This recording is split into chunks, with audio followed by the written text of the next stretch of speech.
오늘 하나님의 말씀은 요한계시록 22장 10절부터 15절까지 말씀입니다. 요한계시록 22장 10절부터 15절입니다.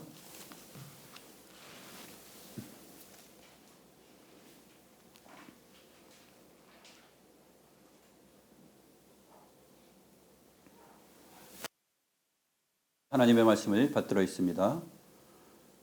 또 내게 말하되 이 두루마리의 예언의 말씀을 임봉하지 말라. 때가 가까우니라. 불의를 행하는 자는 그대로 불의를 행하고 더러운 자는 그대로 더럽고 의로운 자는 그대로 의를 행하고 거룩한 자는 그대로 거룩하게 하라. 보라, 내가 속히 오리니 내가 줄 상이 내게 있어 각 사람에게 그가 행한 대로 갚아주리라. 나는 알파와 오메가요 처음과 마지막이요 시작과 마침이라. 자기 두루마기를 빠는 자들은 복이 있으니 이는 그들이 생명나무에 나아가며 문들을 통하여 성에 들어갈 권세를 받으려 함이로다. 개들과 점술가들과 음행하는 자들과 살인자들과 우상숭배자들과 및 거짓말을 좋아하며 지어내는 자는 다 성 밖에 있으리라. 아멘.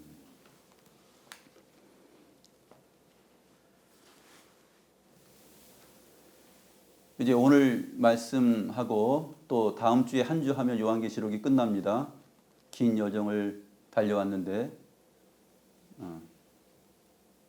끝에 다다랐을 때 좀 마음이 좀 홀가분하고 기쁘지 않습니까? 결승 지점이 보입니다. 금메달을 향하여서 항저우 아시안게임 결승에 도달해가지고 유도에서 승점을 따놓은 상태에서 이제 한 5초 남은 거예요. 5초. 5초만 지나면 금메달입니다. 지금 우리의 상황이 22장 끝부분 거기에 와 있습니다.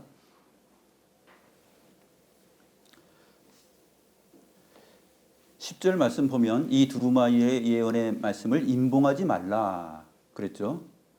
임봉하지 말라는 말씀은 임봉할 필요가 전혀 없다는 말입니다. 여기에 이제 임봉하지 말라 다음에 왜냐하면이라는 접속사가 있어요. 왜냐하면 때가 가깝기 때문이다.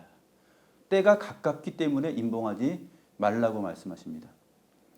원래 다니엘서 12장에서는 예수님께서 오셔서 하나님의 나라를 이루어 가실 그 소망의 날을 바라보는 예언에서 다니엘에게 하나님께서 말씀하실 때는 임봉하라 그랬죠. 그 다음에 그 임봉된 것을 예수 그리스도께서 오셔서 그 임봉을 떼는 겁니다. 그 임봉을 떼기에 합당한 주님께서 오실 때까지 구약시대의 역사 안에서 하나님의 계시의 내용은 임봉된 상태예요. 그래서 앞서 배웠지만 요한계시록 5장에서는 어떤 내용이 나옵니까? 하늘에서나 땅에서나 땅 아래서나 아무리 살펴봐도 그 임봉을 떼기에 합당한 자가 없으므로 사도 요한이 크게 울었다라고 기록하고 있죠. 그러니까 울지 마라. 유다 지파의 사자 어린 양 우리 주 예수 그리스도께서 이기셨느니라. 그래서 어린 양 예수 그리스도께서 임봉을 떼기에 합당하시니 그가 임봉을 떼실 것이다 하는 내용이 요한계시록 5장 전체의 내용이었습니다. 그리고 6장 1절에 가서는 첫 번째 인을 떼시니 하면서 요한계시록의 그 하나님께서 이루시는 궁극적인 종말론적인 내용들이 다 그리스도의 초림 안에서 또 그리스도의 다시 오실 그 재림까지의 그 모든 내용과 복음의 내용들이 다 열거됩니다. 근데 이제 6장에서 열려서 그 임봉을 다 떼었기 때문에 이 계시의 말씀이 쭉 와서 이 두루마리의 예언의 말씀을 임봉하지 말라 그럽니다. 임봉할 필요가 없다는 말씀이고 때가 이제 가까웠다. 이제 거의 다 왔다라는 얘기입니다. 몇 발자국만 더 가면 이제 주님께서 오신다. 그렇기 때문에 임봉하지 말라라고 말하는 것입니다.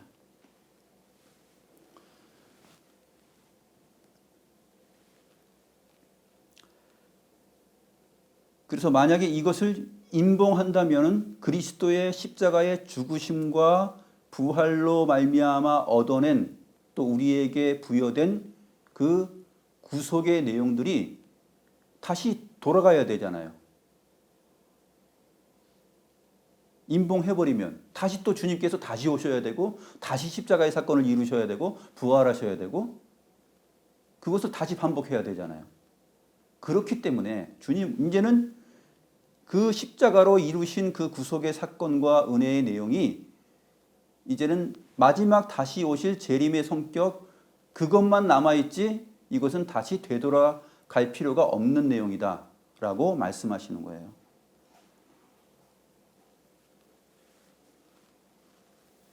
그렇기 때문에 이렇게 하나님의 나라가 가까이 왔고 이 세상의 마지막 종말의 내용이 가까이 왔을 때 우리 주님께서 우리들에게 말씀하시는 내용은 11절의 내용입니다.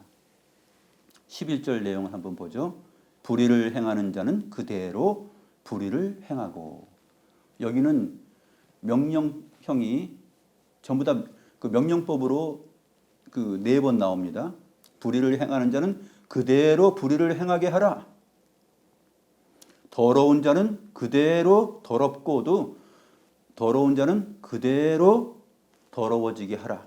여기서는 이제 4개의 명령법이 나오는데 첫 번째 명령법은 그 문법적으로 능동태이고 두 번째는 수동태예요. 그리고 그 다음에 그대로 의를 행하라 이 부분은 또 다시 능동태이고 그대로 거룩하게 하라 이 부분은 또 수동태로 되어 있어요. 능동태, 수동태, 능동태, 수동태 해가지고 명령법으로 4번 나옵니다. 그러면 거기에 따라서 한번 우리가 보면 불의를 행하는 자는 그대로 여전히 불의를 행하게 내버려 둬라 그 얘기예요.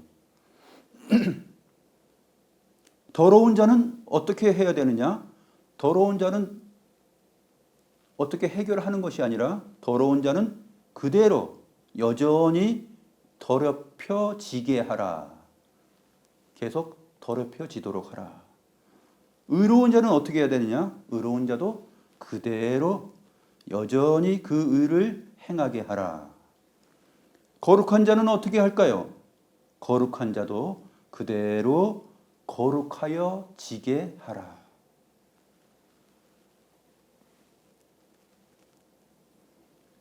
이 수동태가 나온 의미는 바로 이 인간의 두 양상의 행위와 행태들이 자기 자신의 마음먹은 결정대로 진행될 수 없음을 말합니다. 하나님께서 그대로 내어버려 두시는 대로 또 하나님께서 그대로 은혜를 주시는 대로 각 사람들이 그렇게 진행하여 갈 것이다. 왜 그러느냐? 이제 때가 가깝기 때문에 그렇다. 하나님, 저 인간, 저렇게 못된 인간이 이 나라를 마음껏 주물르는데 이런 행태를 어떻게 할까요? 그래? 그렇게 불의를 행하는 자는 그대로 불의를 행하게 하라. 내버려 둬라.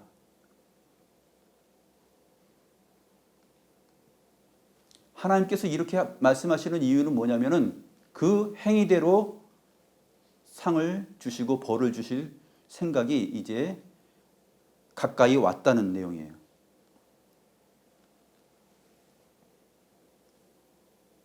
어떻게 저런 사람들이 승승장구하고 이 세상의 모든 권력을 가지고서 마음껏 행동할 수 있습니까?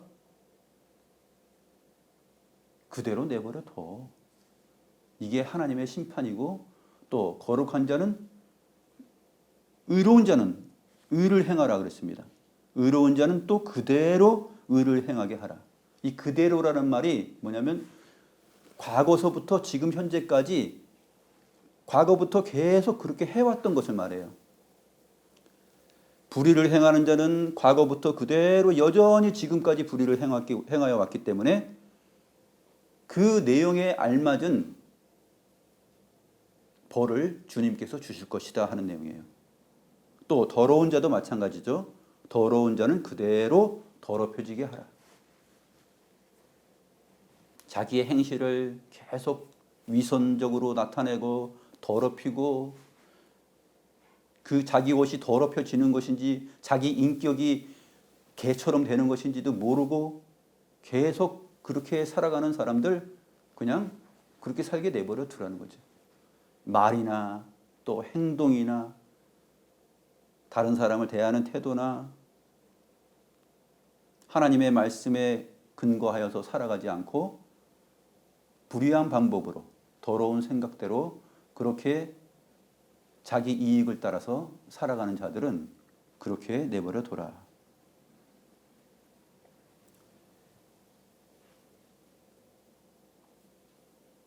우리가 자기 주도적인 삶을 많이 주장을 하고 그다음에 자기 결정권 이런 것들이 요새 대두되고 있는데 자기 주도적인 삶, 자기 결정권 이것은 사실은 신의 영역이에요. 하나님의 영역이에요. 하나님께서 세상을 창조하시고 사람을 창조하신 것은 너희들이 너희 주도적으로 살아라. 너희들이 너희 자신의 자기 결정권을 가지고 살아라. 이렇게 창조하지 않았어요. 그런데 이 시대 속에서는 대두되고 어필되는 것이 뭡니까? 주도적으로 살아라. 너가 주인공이야. 그러니까 하나님과 하나님의 말씀을 근거하지 않는 주도적인 것, 자기 결정적인 것. 이것은 모두가 다 이 세상의 질서예요. 그것이 좋아 보이고 그것이 자기 인권이 보호받는 것처럼 생각하지만 진정한 인권이라는 것은 무엇이냐면 하나님의 형상대로 하나님의 말씀에 근거하여서 하나님의 영의 감동함을 받아서 그렇게 살아가는 삶이 목자이신 주님의 인도를 따라서 살아가는 양의 상태, 그것이 주도적인 거예요. 주도적이고 자기 결정권을 가질 수 있는 분은 삼위일체 하나님밖에 없어요. 삼위일체 하나님만이 자기 주도적으로 자기 결정권을 가지고 모든 역사를 이끌어 가시고 모든 것을 창조하시고 처음과 마지막이시고 알파와 오메가요. 그 다음에 시작과 끝이에요. 이것을 믿고 사는 사람들이 바로 저희들입니다. 우리 신자들이 그래서 이 세상을 살아갈 때 세상이 내놓는 것을 그냥 그 채로 거르지 않고 무조건 다 받아들이면 안 돼요. 아, 좋은 말이구나. 잘 주도적인 삶. 생각을 해야 돼요. 주도적일 수 없습니다. 내 부모를 공경하라 그랬어요. 내 부모를 공경하라. 왜 그렇게 말했을까요? 여기서 부모를 공경하라는 말은 이것이 십계명 이 언약의 돌판에 새겨진 이 말씀은 언약 백성들에게 하는 말이에요. 그러면 이 부모는 누구냐면은 믿음의 부모들이요. 하나님의 말씀을 담지하고 있는 부모들이에요. 그렇기 때문에 내 부모를 공경하라는 그 말 안에는 무엇이 있냐면 하나님의 말씀으로 양육하는 너희의 부모를 공경해야 된다는 얘기예요. 그렇지 않으면 하나님의 은혜 밖으로 떨어져 나가고 세상으로 나아가게 된다는 거죠. 단순히 이것이 부모에게 효도해라, 명절 때니까 잘해야 된다, 단순한 그 개념을 말하는 것이 아니에요.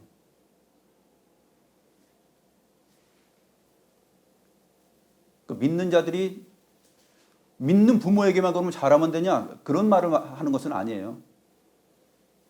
이 십계명의 내용이 언약의 돌판이요, 언약 백성들에게 하는 말이라는 것을 우리가 생각하면서 그 내용이 원래 본질적인 의미가 무엇인지를 잘 생각해야 됩니다.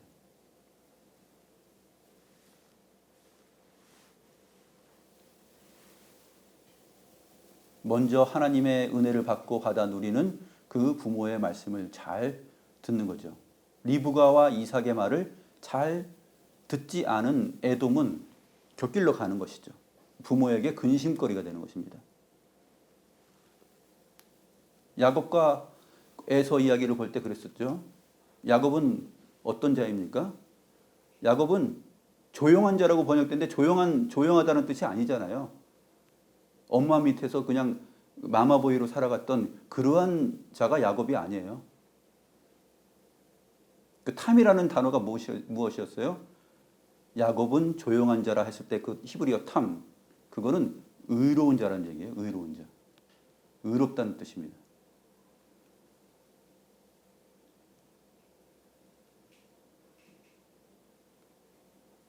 한국말로 번역할 때는 야곱이 엄마하고 함께 있었다 그러니까 엄마하고 설거지하고 엄마하고 꽃구경 가고 엄마의 치맛자락에서 놀아놨다 뭐 그런 식으로 야곱을 그렇게 이상하게 해석을 하는데 그게 아니라 그랬잖아요. 창세기 강의할 때.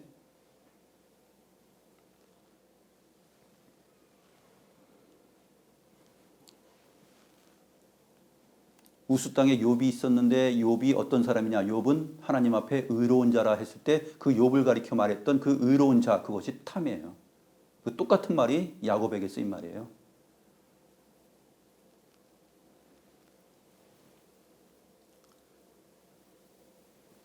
그러므로 우리가 불의를 행하는 자는 그대로 불의를 행하게 하라.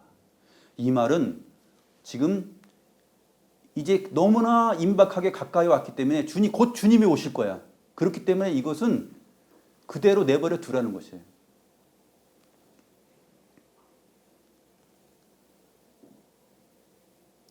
저렇게 법과 질서도 없는 생활을 하는 사람들이 저렇게 승승장구하고 잘 되는 것처럼 보이는 이유는 무엇일까요? 하면서 애통해 하더라도 이 말씀에서 우리가 소망을 갖는 것입니다. 더러운 자는 그대로, 의로운 자도 그대로, 거룩한 자도 그대로 각각 그들의 삶과 행동대로 행하도록 내버려 두는 것입니다.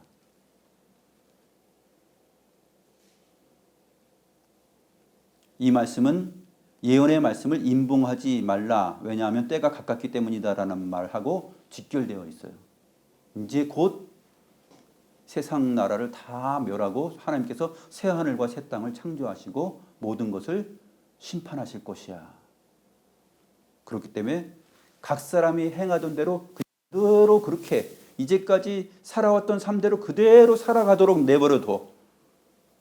이제 내가 금방 올 거야. 그런 얘기예요. 무서운 말이죠. 그리고 저희들에게는 신자들에게는 행복한 말입니다.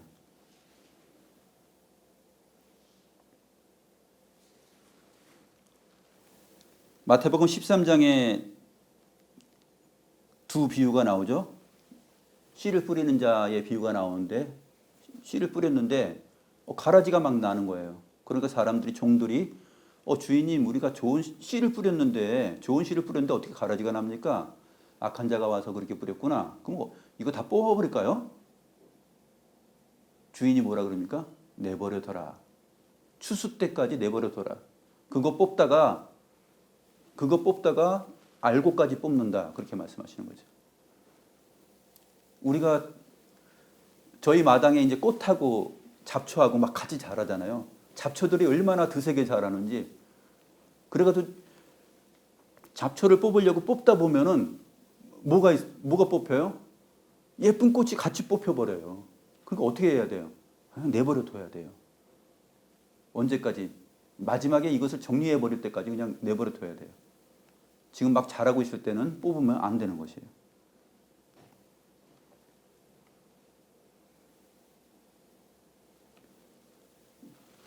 마태복음 13장을 보면 이 말씀을 하시면서 주님께서 뭐라고 말씀하시냐면 인자가 천사들을 보내리니 그들이 그 나라에서 모든 넘어지게 하는 것과 또 불법을 행하는 자들을 거두어내어 풀무불에 던져 넣으리니 거기서 울며 이를 갈게 되리라. 그때 의인들은 자기 아버지 나라에서 해와 같이 빛나리라. 이렇게 말씀하십니다. 그래서 악한 가라지들은 마지막 때에 풀무불에 던져지고 의인들은 아버지 나라에서 해와 같이 빛난다. 그 천사들이 그것을 뽑아내서 분리할 때까지 내버려 둬라. 그 말씀이 바로 오늘 11절 내용입니다. 불의를 행하는 자는 그대로 불의를 행하게 하고 더러운 자는 그대로 더럽혀지게 하고 의로운 자는 그대로 의를 행하게 하고 거룩한 자는 그대로 거룩하여지게 내버려 두는 것. 더 이상 어떤 대상을 고칠 수도 없어요. 거룩한 자를 거룩하지 않은 자로 만들 것도 없고 또 더럽고 불의한 자를 갖다가 거룩하게 만들 내용도 없어요. 이미 다 주님께서 결정하신 대로 심판의 때가 다 다다랐기 때문에 그대로 행하도록 내버려 두는 것입니다. 우리가 이 세상을 보면서 사람들을 보면서 그것을 보아야 돼요. 아, 하나님께서 그냥 그대로 내버려 두는 거구나. 저 불의한 자, 더 더러운 자 그냥 더럽혀지도록 계속 그냥 옷에 흙탕물 묻도록 계속 개같이 살도록 내버려 두는 거구나. 곧 주님께서 오실 거구나. 그 기대를 가지고서 살아가는 것입니다.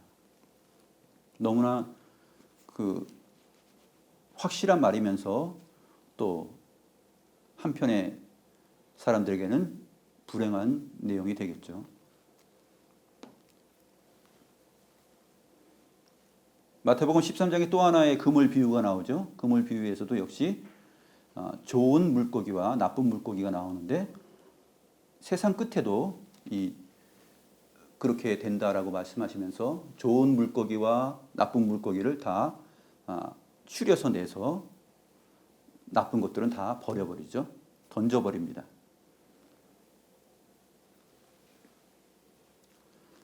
세상 끝에도 이러하리라. 천사들이 와서 의인 중에서 악인을 갈라내어 풀무불에 던져 넣으리니 거기서 울며 이를 갈리라. 불의를 행하는 자, 더러운 자들은 바로 풀무불에서 울며 이를 갈미 있을 것이다 하는 내용을 말하고 있습니다. 일찍이 사무엘하 22장에 보게 되면 사무엘하 22장 26절 27절을 보게 되면 다윗이 블레셋 용사들을 다 물리친 다음에 승전가를 부를 때 오늘 11절 말씀과 비슷한 내용을 노래합니다. 자비한 자에게는 주의 자비하심을 나타내시며 완전한 자에게는 주의 완전하심을 보이시며 깨끗한 자에게는 주의 깨끗하심을 보이시며 사악한 자에게는 주의 거스르심을 보이시리이다. 이것이 다윗이 부르는 승전가였다면 오늘 11절 내용은 어린 양의 신부인 교회가 부르는 노래가 되어야 될 것입니다. 불의를 행하는 자는 그대로 불의를 행하게 하라.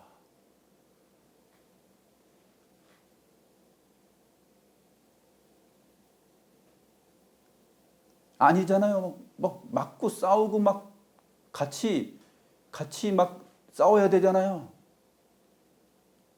그렇게 할 필요가 없다라는 때가 다 돼간다. 때가 곧 다가왔다. 이렇게 말합니다. 그 원수 갚는 일이 하나님께 있을 것입니다. 하나님께서 역사 속에서 시간 안에서 또 마지막 날에 궁극적으로 그러한 자들을 다 멸하실 것입니다.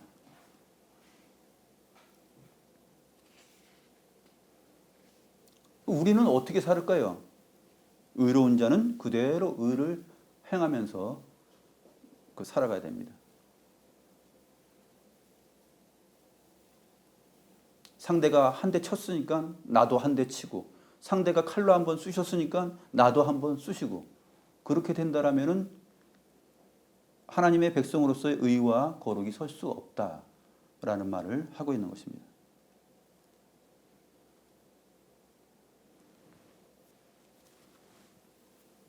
누군가 책을 썼죠. 등에 칼이 꽂힌 대로 자기 그대로 그냥 살아가겠다고. 누가 자기 등에다가 칼을 꽂으면 그냥 그 칼 꽂은 상태로 그냥 살아가겠다고 그렇게 말하면서 책을 써서 그래 그렇게 사는 것이지. 불의를 행하는 자는 그대로 불의를 행하게 하고 더러운 자는 그대로 더럽게 하고 의로운 자는 의를 행하면서 그대로 살아가는 것입니다.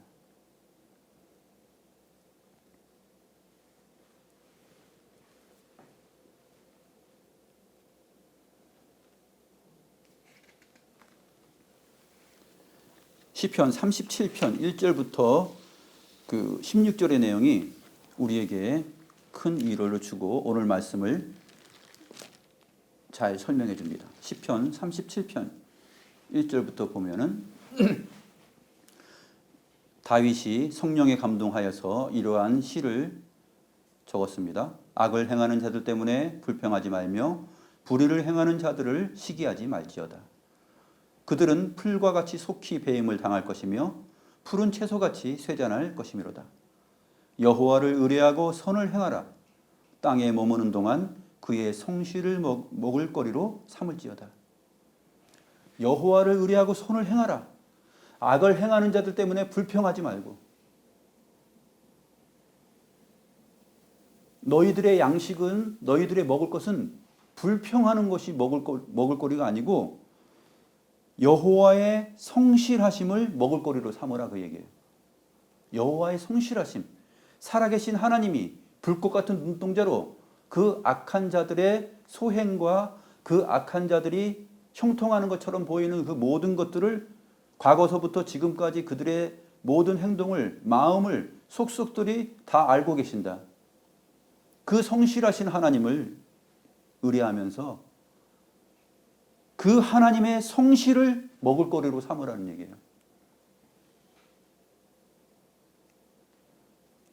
왜 그렇습니까? 그들은 풀과 같이 속히 배임을 당할 것이며 푸른 채소같이 쇠잔할 것이기 때문입니다.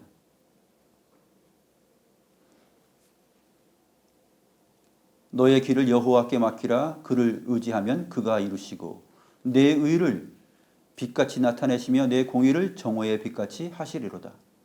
여호와 앞에 잠잠하고 참고 기다리라. 자기 길이 형통하며 악한 꾀를 이루는 자 때문에 불평하지 말지어다. 분을 그치고 노를 버리며 불평하지 말라. 오히려 악을 만들 뿐이라. 진실로 악을 행하는 자들은 끊어질 것이나 여호와를 소망하는 자들은 땅을 차지하리로다. 잠시 후에는 악인이 없어지리니 내가 그곳을 자세히 살필지라도 없으리로다. 잠시 후에 악인들이 다 없어져요.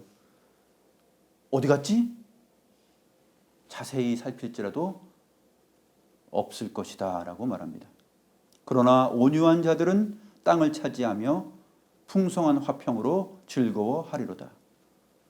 온유한 자들은 땅을 차지한다. 이 말이 마태복음 5장 5절에 나온 말씀이죠. 산상수훈의 내용입니다. 예수님께서 온유한 자들은 복을 받을 것이다. 그런 다음에 땅을 차지할 것이다. 그런 내용이 나오죠. 온유한 자들이 누구입니까? 온유한 자들은 이미 37편 9절 바로 그 윗구절에서 말을 했어요. 여호와를 소망하는 자들은 땅을 차지하리로다. 그래서 산상수훈 설교할 때 온유한 자들을 설교하면서 마음이 성격이 유순하고 이 온유한 성경이 말하는 온유한 자는 무슨 뭐 나쁜 행동을 보거나 뭐 욕을 하여도 그냥 다 받아들이는 나는 관대하다 이러한 자세를 취하는 그러한 사람을 온유하다고 말하지 않아요. 시편 37편 11절 말씀을 주님께서 마태복음 5장 5절에서 하신 것인데 이 온유한 자는 누구냐면 여호와를 소망하는 자예요. 어떤 가운데서 악한 일을 행하는 자들 때문에 불평하지 않는데 왜 불평하지 않느냐 하면은 여호와를 소망하는 까닭에 무엇을 알고 있기 때문에요? 정답을 알고 있기 때문에 잠깐 후면은 악인이 없어질 것이고 그것을 자세히 살펴볼지라도 없을 것이기 때문에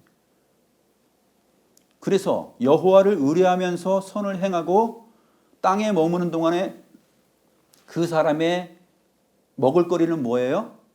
먹을거리는 여호와의 성실하심이에요. 하나님은 변치 않는 분이시고 하나님은 살아계시고 하나님은 악을 눈 감고 모른 척하거나 또 모르거나 하시는 분이 아니라 모든 것을 다 알고 계시고 그 행한 대로 갚으시는 분이기 때문에 그 성실하신 하나님을 믿고 여호와를 소망하면서 믿음으로 살아가는 자들은 땅을 차지한다는 얘기입니다. 그럼 온유한 자들은 땅을 차지한다 했을 때 성격 좋고 유순하고 화 안 내고 온유한 성품 가진 사람, 그런 사람 땅을 차지한다 그러면 그게 무슨 말이에요? 땅을 차지한다라는 말이? 여기도 뭐 강남에도 땅 성격이 온유하고 성격이 또 화도 안 내고 좋은 성격을 가진 사람 보니까 땅 부자 되더라, 그 얘기인가요? 마태복음 5장 산상수훈에서 땅을 차지한다라는 말은 똑같이 하나님을 볼 것이요, 하나님의 나라가 저희 것이며 하는 그 내용하고 맞는 얘기예요. 다른 거는 다 이해할 만큼 마태복음 5장에서 설명이 되어 있는데 쭉 그렇게 하다가 설교를 실패하는 경우가 어디냐면 마태복음 5장 5절이죠. 온유한 자는 땅을 차지한다. 거기서는 갑자기 성경적이지 않게 여러분 성격이 온유해야 됩니다. 한번 화내지 않고 모든 사람을 다 받아주면서 그럼 땅을 차지합니다. 뭐 땅을 차지해요? 그렇게 살아가는데 땅을 차지하고 사는 사람들이 몇이나 있어요?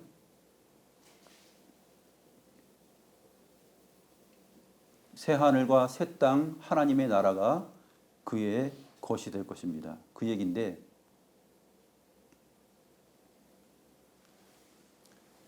시편 37편의 문맥에서는 여호와를 소망하는 자들입니다.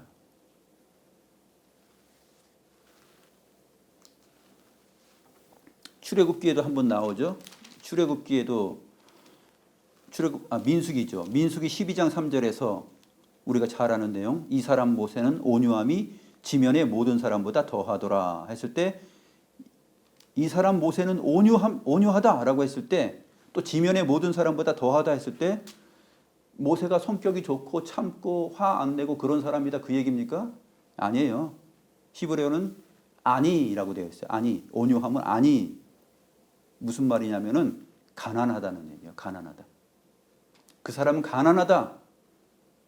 그 마음이 가난하다는 얘기예요. 하나님만 바라보고 사는 사람이다. 그런 얘기예요.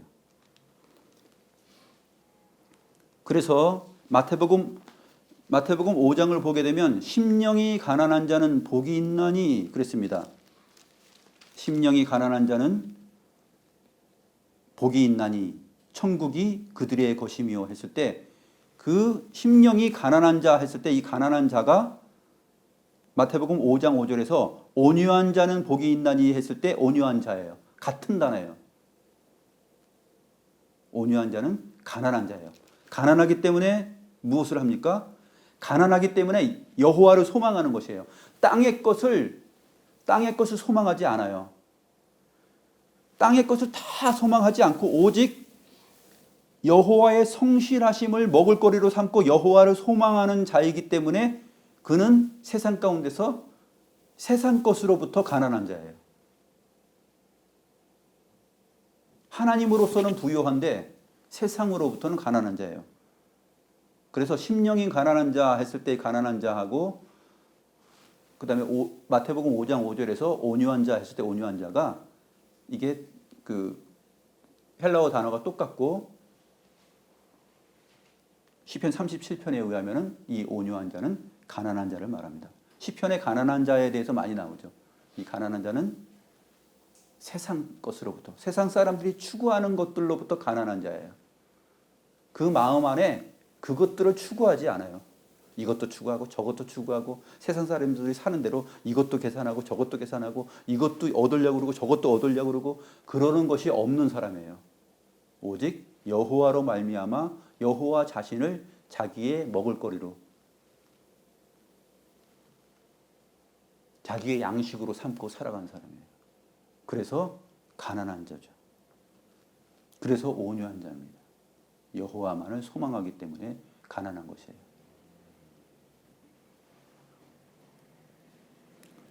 그런 사람들은 그대로 예전에도 그들이 그랬고 어려서부터 지금까지 그대로 그렇게 거룩하게 살아왔으니까 거룩하여지게 행하라는 거죠. 그대로.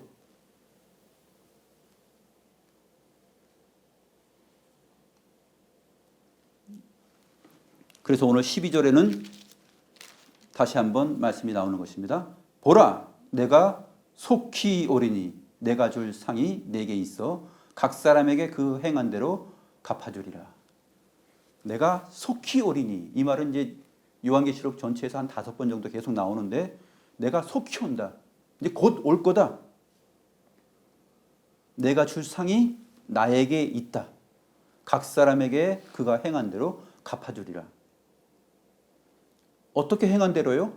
불의를 행하는 자에게는 그대로 그 불의를 행한 것에 맞는 것으로 갚아주고, 또 더럽게 살아온 자에게는 계속 그 더럽혀진 그 삶의 내용에 맞게끔 갚아주십니다. 의를 행하고 거룩하게 살아온 자에게는 또 거기에 맞게끔 갚아주십니다. 즉 이 말은 영생과 영벌로 갚아줄 것이다, 그런 얘기예요. 영원한 생명을 주시고 그 다음에 영원한 형벌을 주실 것이다. 그대로 내버려 둬라. 중간에 마음 바뀌지 말고 그대로 살아라 라고 얘기하는 거예요. 우리한테는 그대로 살라고 얘기하시는 거예요. 의로운 대로, 이렇게 살았더니 안 되는 것 같은데, 나도 이렇게 한번 해볼까? 아니, 바꾸지 말고 그대로 해왔던 대로. 이게 문법적으로 부정과거 형태거든요. 그러니까 전에서부터 계속 현재까지 해왔던 대로 그대로 해라는 얘기예요. 바꾸지 말고, 이렇게 해봤더니 쪼들리고, 이렇게 해봤더니 뭔가 내가 위치가 서지 않는 것 같은데, 내 삶이 추석날도 이렇게 보니까 뭐 추석날 우리의 삶의 어떤 열매가 무엇으로 결정납니까? 차로 결정나잖아요. 차 막 아우디 막 빛과 번쩍한 거 막 그런 거, 외제차 큰 거 같아. 추석 때 자기 친척들 모일 때 차가 쫙 들어오면 벌써 그걸로 그냥 어깨 힘 빡 들어가고 막 그러잖아요. 그걸로 결정되는 게 아니라는 거죠.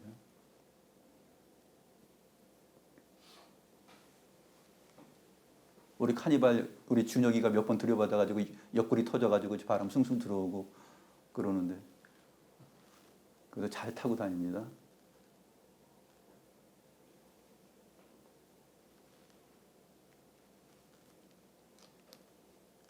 중간에 바꾸지 마세요. 중간에 바꾸지 말고 그대로 의를 행하고 그대로 거룩하여 지금.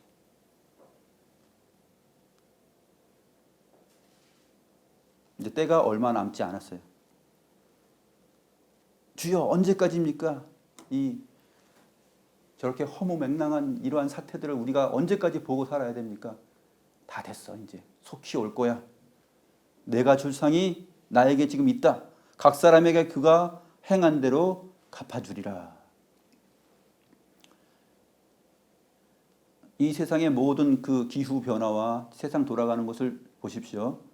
요한계시록에서 언급된 그러한 이제까지 배워온 그러한 내용들이 한층 더 지금 우리의 그 현실 속에서 피부적으로 느끼고, 또 우리가 마음으로 생각으로 느낄 만큼 그만큼 가까이 오고 있다 하는 것을 우리가 하나님의 말씀에 근거해서 볼 때 알 수가 있습니다.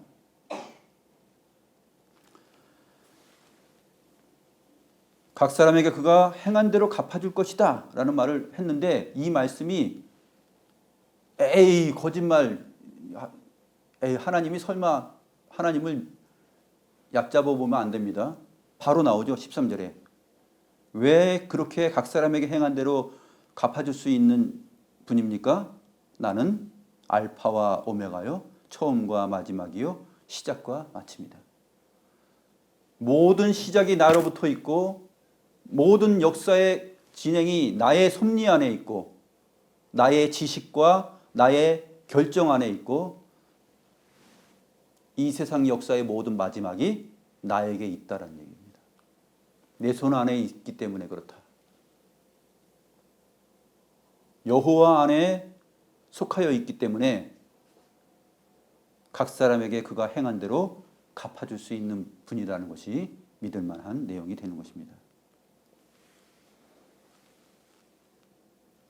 14절과 15절은 11절의 내용을 설명해 준 거예요. 11절에 불의를 행하는 자, 또 더럽게 사는 자들, 또 의를 행하고 거룩하게 살아가는 자들을 설명해 줍니다.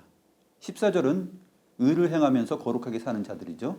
자기 두루마기를 빠는 자들은 복이 있으니 이는 그들이 생명나무에 나아가며 문들을 통하여 성에 들어갈 권세를 받으려 함이로다. 바로 11절 가운데서 의를 행하며 거룩하여 지는 사람들을 말합니다. 15절은 개들과 점술가들과 음행하는 자들과 살인자들과 우상숭배자들과 및 거짓말을 좋아하며 지어내는 자는 다 성 밖에 있으리라. 이 성 밖에 있다라는 말은 예루살렘 성 밖에 있기 때문에 하나님의 어린 양의 신부가 될 수 없는 얘기죠. 그러면 성 밖에 있다라는 얘기는 무엇입니까? 울며 이를 갈미 있을 것입니다. 그런 얘기예요. 그런데 하나는 왜 개들이라는 말이 나왔을까요? 점술가들, 음행하는 자들, 살인자들, 우상숭배자들, 거짓말을 좋아하며 지어내는 자들 다 이해가 되는데 왜 개들이 나올까? 개. 멍멍멍멍. 이 개들은 그러면 그 동물 개를 말할까요? 아닙니다. 나머지 내용과 같이 실렸을 때 이것이 짐승으로서의 개를 말하는 것이 아니라 상징적인 의미죠. 마태복음 7장 6절에서 우리 주님께서 말씀하신 내용이 그 해석의 힌트가 됩니다. 거룩한 것을 개에게 주지 말며 너희 진주를 돼지 앞에 던지지 말라. 그들이 그것을 밟고 돌이켜 너희를 찢어 상하게 할까 염려하라. 거룩한 것, 그 다음에 금은보화, 귀한 것을 개에게 주지 말고 돼지 앞에 던지지 말라. 왜냐하면 그것을 돼지에게 진주 던지면 어떻게 할까요? 야 돼지야, 야 이런 진주 봤냐? 이거 얼마나 귀한 건데, 야 이거 한번 봐봐. 던지면 돼지가 꼴꼴꼴 하면서 이게 뭐야? 발로 밟고 무시해버리죠. 개에게 거룩한 것을 줘보세요. 그러면 오히려 돌이켜서 찢어버립니다. 우리에게 달려들어서 우리를 물어뜯어요. 주님께서 마태복음 7장에서 왜 이 말을 했냐면 거기에 마태복음 7장에 나오는 개들은 무엇이냐면 위선자들이에요. 위선자들, 외식하는 자들. 그러한 자들에게 주님이 말씀하시고 거룩한 것을 던지면은 주님을 찢어 죽이려고 달려들잖아요. 그런 얘기입니다. 그래서 개들과 점술가들과 이런 얘기 나오는데 개들에 대해서는 우리가 그렇게 이해를 하면 좋습니다. 빌립보서 3장 2절도 개들을 삼가고 행악하는 자들을 삼가고 몸을 상해하는 일을 삼가라. 빌립보서 3장 2절에서도 마찬가지죠. 철저한 그런 외식주의자들, 그런 율법주의자들, 그들을 가리키고 있는데 사도 바울이 전하는 복음을 너무너무 싫어하고 어디를 가든지 쫓아다니면서 사도 바울을 괴롭히는 자들이죠. 그러한 자들이 바로 개들이라고 말하고 있습니다. 외식하는 자들, 위선자들입니다.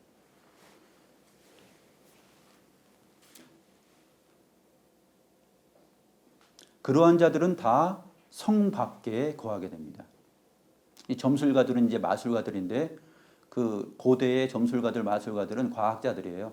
과학자들로 이렇게 변형시키고 사람들의 눈을, 사람들의 판단을 혹하게 만들고 멘붕 상태로 만들고 그것을 신처럼 받아들이게 하는 그러한 마술사들입니다. 그러한 자들은 어린 양의 아내 신부 예루살렘 성 안에 들어올 수가 없습니다. 거짓말을 좋아하며 지어내는 자들, 하나님의 진리의 말씀을 자기의 이성으로 또 세상의 여러 가지 단편적인 파편적인 지식을 가지고서 온전하지 못한 하나님의 말씀에 근거하지 않은 그러한 지식으로 검증되지 않은 것으로 그것으로 지어내는 것들이죠. 거짓말을 좋아하며 지어내는 자들.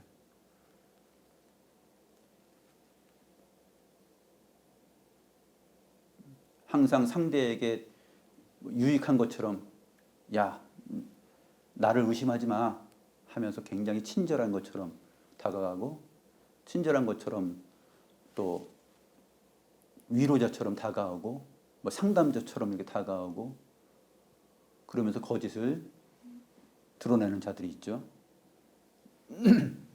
신천지 이단들이 다 이제 그렇게 행하고 있고 우리 교회 내에서도 그런 사람들을 조심해야 됩니다.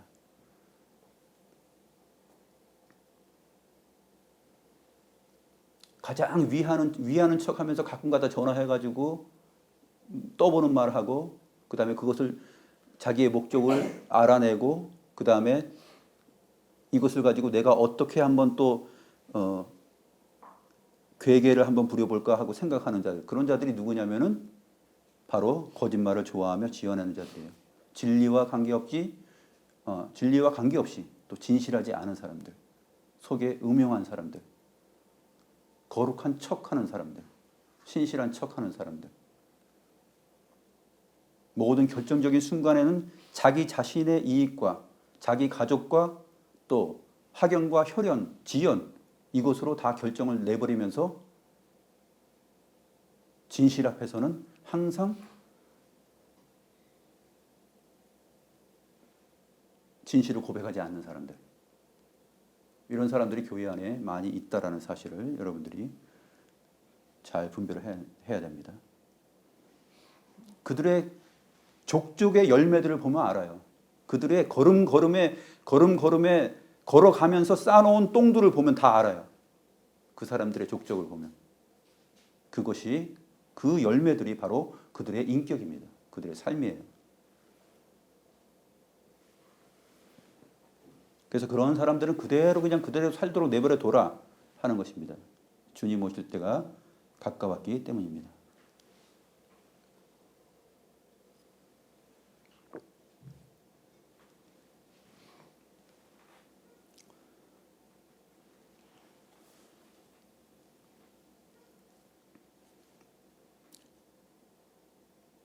오늘은 여기까지 하고 다음 주에 한 번 더 해서 요한계시록을 마무리하겠습니다. 기도합니다.